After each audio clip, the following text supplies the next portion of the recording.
The United States is flying surveillance aircraft over Nigeria to help find more than 200 schoolgirls kidnapped last month by Boko Haram. A U.S. official says the government is also sharing satellite images with Nigeria. Meantime, leaders in that country are weighing their options in light of the terrorist group's latest demands. Celebrity women rallied in France Tuesday to highlight the plight of the kidnapped Nigerian schoolgirls, as well as the plight of girls denied an education everywhere. France's former First Lady, Valérie Trierweiler. We demand not only the liberation of these young girls, but also protection of all women. All girls that go to school to ensure safety on the way to school for all the women who are raped during conflicts across the world. Meantime, White House spokesperson Jay Carney gave specifics on the U.S. team in Nigeria. There are 5 State Department officials, including a team leader, 2 strategic communications experts, a civilian security expert, and a regional medical support officer. 10 Department of Defense planners and advisors who were already in Nigeria and have been redirected to provide support to the kidnapping response. 7 additional DoD advisors from AFRICOM.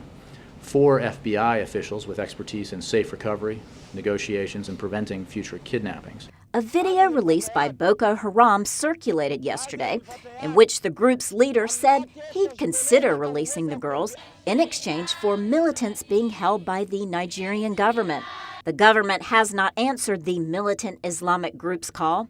Mike Omeri, Director General of Nigeria's National Orientation Agency, said this. The government of Nigeria will continue to explore all options for the release and safe return of our girls back to their respective homes. Joining us now with more insight on the kidnappings and how the Nigerian government may respond is Leo Keyen, Chief of VOA's Hausa service. Leo, welcome back to Africa 54. Thank you very much, Laurel. So my first question, the president's response to this crisis and the response of his wife, how has that affected the situation? Well, Laurel, not that it matters anymore, but I think it's good to go back and look at their body language and what they've done so far.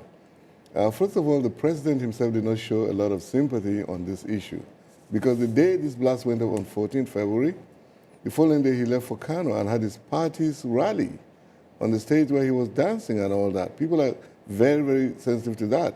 Secondly, his wife has been in the forefront of some kind of investigation that nobody understands. The people around them, these are, the praise singers and town criers, presidential people who speak on behalf of the president and his wife, people like Kema Chikwe, the PDP national women leader, Dokubo Asari, who was a men member and now outspoken supporter of the president, and so many other people that are around him have always been making the statement that no girls were lost, no girls have been abducted. I mean, that doesn't make sense to anybody.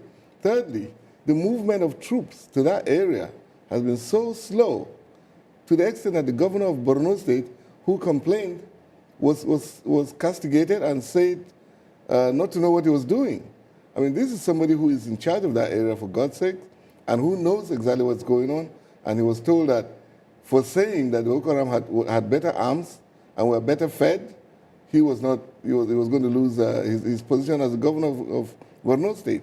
So what the body language here and what the president is doing from the beginning up to the point that he invited or accepted the invitation for foreign help or assistance makes us think that he was not serious about this issue.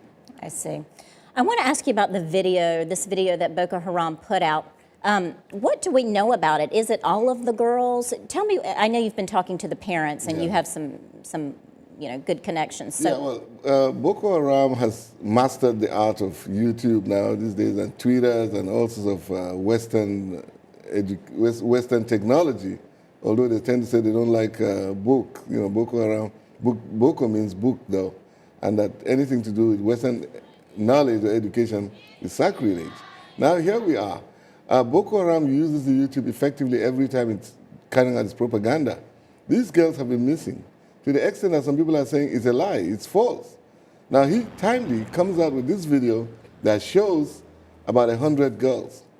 Now, parents we spoke to this morning, as a matter of fact, say that they recognize 2 of their children on that photograph, on the video. And, but they raised some other issues. First of all, they looked at the back line of that photograph. We find some elderly women. Those are certainly not girls from Chibok Secondary School. They are not. We suspect these are wives, perhaps, of the terrorists who are there, who are living with the girls. But definitely not all of them are the girls from Chibok, I mean, from what the parents are saying.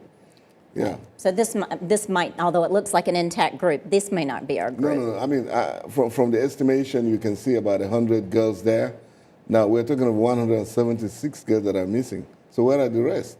Okay. They must either, that gives some credence to the fact that they've been moved around, you know, maybe in different camps. Okay. Yeah. I want to ask you about U.S. involvement with Nigeria. The U.K. is there, China's there, France is there, other African nations are helping. Is this significant? Is this a big deal? Absolutely, very significant, but read by some other people who don't like foreign intervention or assistance as something that people should be careful about. First of all, it is clear now that Nigeria doesn't have that formidable army or force that people have been thinking about. These are people that have been going to other countries to help in liberation fights, to do peacekeeping and all that. Here we are in their own country, incapable of handling a Boko Haram in a forest in Sambisa. All right, that's one. Two, where would we put the fact that accusations are everywhere that the Nigerian military are not well armed, or that Boko Haram has superior arms?